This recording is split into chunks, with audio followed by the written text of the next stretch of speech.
Hello friends, welcome to my YouTube channel online learning website. दोस्तों, आज बात करेंगे बिटकॉइन के बारे में। दोस्तों, बिटकॉइन एक नई और डिजिटल मुद्रा है।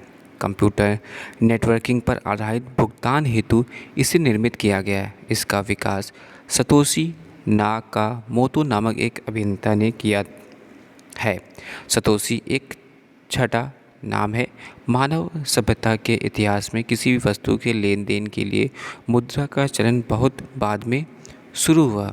फिर भी कई पायदानों से गुजरते हुए मौजूदा मुद्रा व्यवस्था का सृजन हुआ। आज के डिजिटल युग में अब एक ये वर्चुअल मुद्रा यानी बिटकॉइन का प्रचलन शुरू हो गया है। यह एक विकेंद्रीकृत और साथियों के बीच डिजिटल मुद्रा और भुगतान का नेटवर्क है। यह पूरी तरह से इस विश्वास पर कायम है कि बिटकॉइन की एक कीमत है।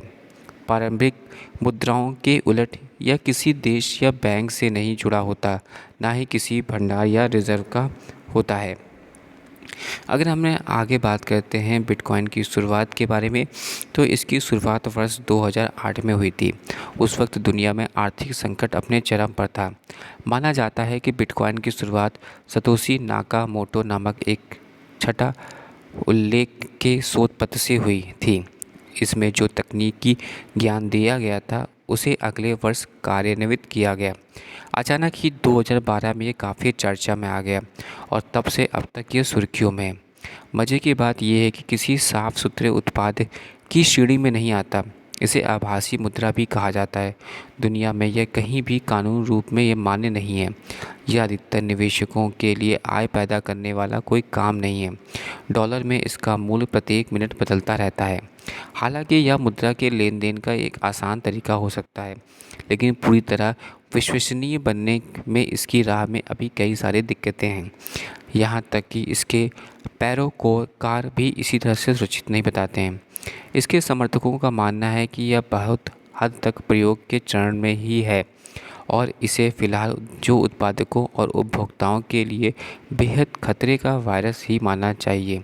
हालांकि इसे कभी सराहना भी मिल रही है और कभी चाहने वाले रिचर्ड ब्रेंसन से लेकर जर्मनी का वित्त विभाग तक शामिल है।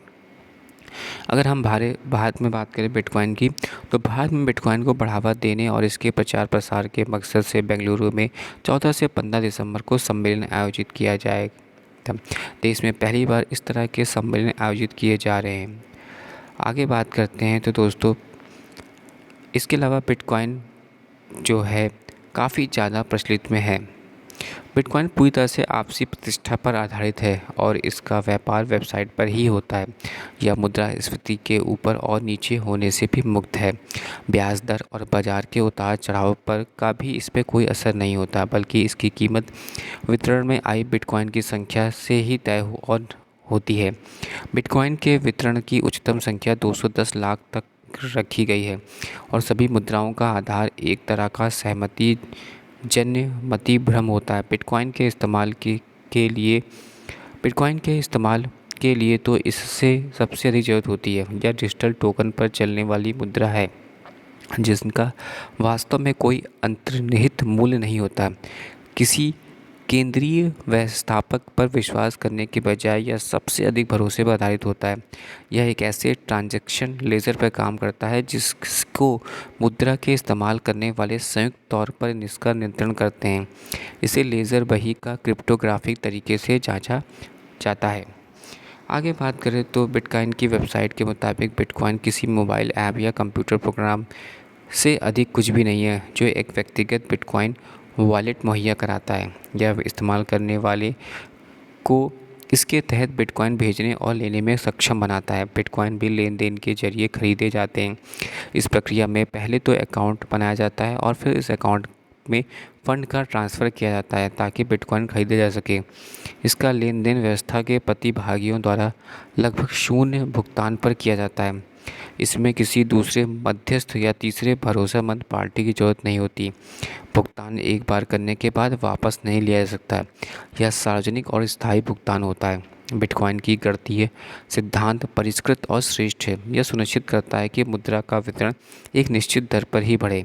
यह समय के साथ धीमा पड़ता है और फिर पूरी तरह से रुक जाता है। हालांकि इसमें पहचान गुप्त रखी जाती है और यह सावधानी बरतनी पड़ती है। शायद यही वजह है कि कंप्यूटर निरीक्षणों और अराजकवादियों और अधिक में ये काफ़ी लोकप्रिय है। Thanks for sharing.